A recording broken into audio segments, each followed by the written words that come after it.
ویدیو مال همه رپر خوباست.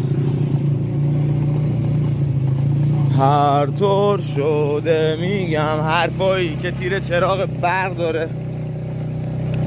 علافی که چیه چرا رب داره به جامعه خیابون و نه یکم خیلی علاقه مندم که شرایط پرچن سخت باشم، من بازم افکارم روی کاغذ بیارم، اینا نه دست بازن نه از مخ کسی دیگه است، اینا اعصابن اگه کم توضیح اگه همه فوری. آقای سروش خان پدر گرامی، الان من باید به هر کی بگم سلام بگه پولو تخ کن تو کارتم سلی کلافم با حرارت بدنم به تو میدم علامت، همه کارامو گذاشتم برابر بعد و درد شدم نگاه من ترسم برادر من، رفتم فراتر در هستم در لکت جنگم و خستم در بس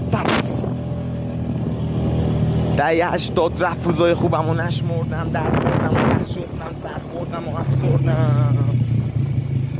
همه یه روزای اوج من تو بطنم مسلط بود، من این روزانه بودم با چند قد عصبی بودن رو حس میکنی وقتی میخوایم با هم عکس بندازی جلو من شروع میکنی پشت دادن و بد گفتن از بودی دوست داری منو دست بندازی میشم وقتی من نمیده میشم به دوست جان شد نمیداری من آنها بعد بگو میره بالا پیش رو سر بکن بده با ما میکن